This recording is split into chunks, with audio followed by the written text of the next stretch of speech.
City. Thank you, Mr. Speaker. The Honourable Marion Street. Thank you, Mr. Speaker. It's very clear that this government has a propensity to appoint its friends in order to advance its own interests. It doesn't matter whether it's Brian Neeson, Ken Shirley, Ravi Masuku, Georgina Tuhiohio, Sir Witta Gardner, Wayne Mapp, Jenny Shipley, Stephen McElroy, Judy Kirk, Don Brash, Richard Griffin, Richard Long, and so I could go on with an assortment of former members of Parliament, electorate chairpeople, candidates, failed candidates for the National Party, or old staffers.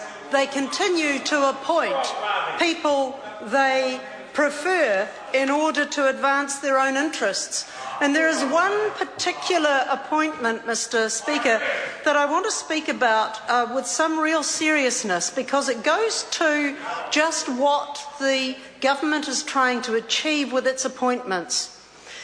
One of the people in the last manifestation of the National Caucus whom I admired a great deal was Catherine Rich.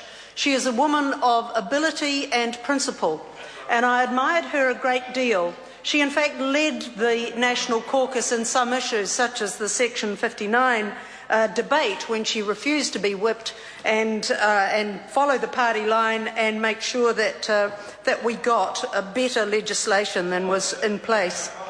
Mr. Speaker, so this is a person of principle, Catherine Rich, and she is the head of the Food and Grocery Council.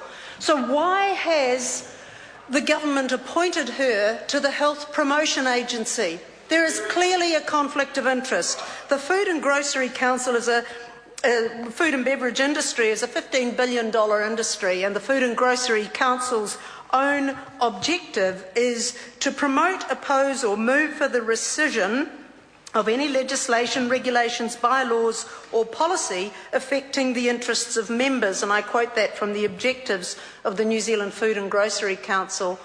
Mr. Speaker, my very great fear is that they have deliberately created this conflict of interest for a woman of ability because they wish to have some mitigating influence on the work of the Health Promotion Agency.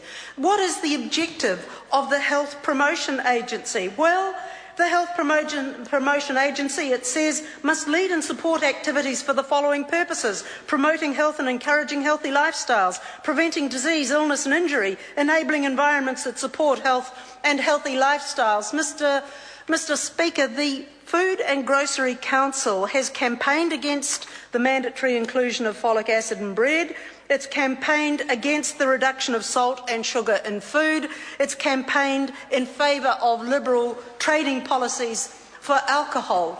So my distinct suspicion, Mr. Speaker, is that this government has cynically appointed this woman of ability so that they can mitigate messages that should come out of the Health Promotion Agency, so that nobody could ever accuse them of being nanny state, and so that they can reassure their friends in the food and grocery industry that they still have their interests at heart. Don't worry, we won't let any of that namby-pamby health promotion stuff get away on us. We'll make sure that we don't do anything that affects the sale of your sugary products or your salt-laden products or your products that do not inspire health or healthy living in any New Zealander. So, Mr. Speaker, my very deep concern is that the National Party's cronyism not only sacrifices some of their best people, but is used in the interests of the industries that support them. And in this particular case,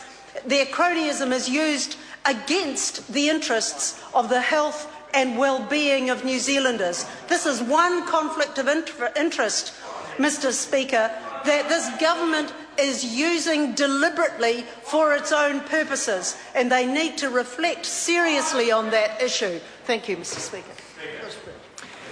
I call the honourable member David